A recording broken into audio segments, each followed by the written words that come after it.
Hello friends, good morning. आपका स्वागत है पहलवान गुरुदिन ग्रुप ऑफ कॉलेज के यूट्यूब चैनल पर। मैं प्रोफेसर रंजना श्रीवास्तव, पहलवान गुरुदिन महिला महाविद्यालय से एक बार फिर आपके सामने उपस्थित हुई हूँ समाजशास्त्र का नया टॉपिक लेकर। दोस्तों, यदि आपने हमारे चैनल को अब तक सब्सक्राइब नहीं किया है तो प्लीज़ सब्सक्राइब करें और उसके बगल में दिए गए बेल आइकन को ज़रूर प्रेस करें ताकि हमारी सभी नई वीडियोज़ की नोटिफिकेशन सबसे पहले आप तक पहुँच सके।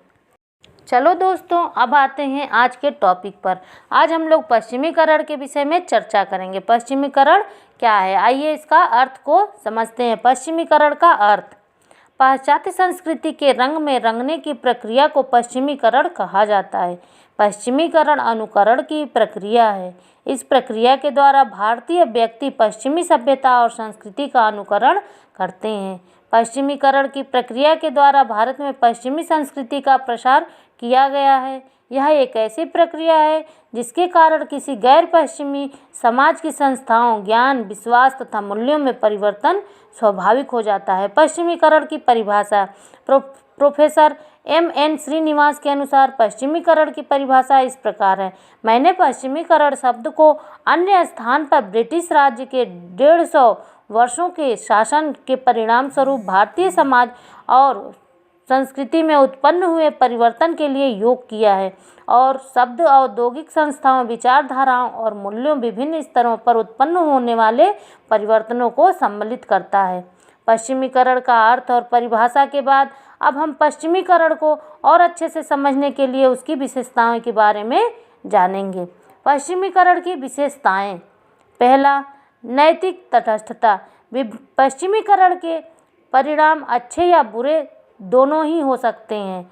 पश्चिमीकरण की प्रक्रिया नैतिक रूप से तटस्थ होती है। पश्चिमीकरण के विषय में किसी तरह का मूल्यांकन निर्णय नहीं दिया जा सकता। आधुनिकीकरण का प्रयोग अच्छे परिवर्तन के लिए किया जाता है, लेकिन पश्चिमीकरण का प्रयोग अच्छे या तो बुरे होने को सूचित नहीं करता। दूसरा, सीमित अवधारणा।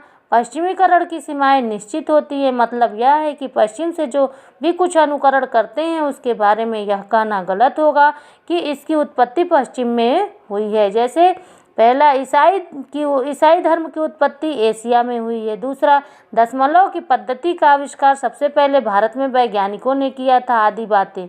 तीसरा, चेतन अचेतन प्रक्रिया। पश्चिमीकरण में चेतन एवं अचेतन दोनों प्रकार की प्रक्रिया हैं। कई पश्चिमी सांस्कृतिक तत्वों को हमने अचेतन रूप में हमारे जीवन में सम्मिलित किया है और सामाजिक परिवर्तन चेतन रूप में देखने को मिलता है। चौथा, एक प्रक्रिया। पश्चिमीकरण एक प्रक्रिया है जिसके माध्यम से पाश्चात्य रहन सहन, विचार और संस्कृति को अपनाया जाता है। कभी कभी व्यक्ति जानबूझकर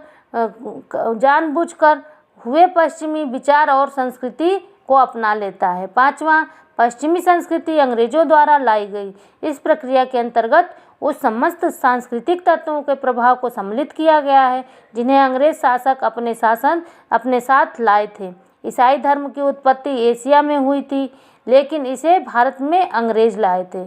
छठवां, जटिल प्रक्रिया। पश्चिमीकरण एक जटिल प्रक्रिया है। इसमें भारतीय समाज में होने वाले उन सभी परिवर्तनों को सम्मिलित किया जाता है जो पाश्चात्य औद्योगिक और आधुनिक विज्ञान के परिणाम स्वरूप होते हैं। पश्चिमीकरण की प्रक्रिया जटिल होने के साथ ही बहुस्तरीय भी है। पश्चिमीकरण की अवधारणा से भारतीय समाज एवं संस्कृति में होने वाले बहुस्तरीय परिवर्तनों का बोध होता है। आज के लिए दोस्तों इतना ही। आज हमने इस वीडियो में हमने पश्चिमीकरण का अर्थ, परिभाषा और उसकी 6 विशेषताएं जानी हैं। उम्मीद करती हूँ कि आपको पश्चिमीकरण में यह वीडियो उपयोगी होगा। धन्यवाद दोस्तों, नमस्कार।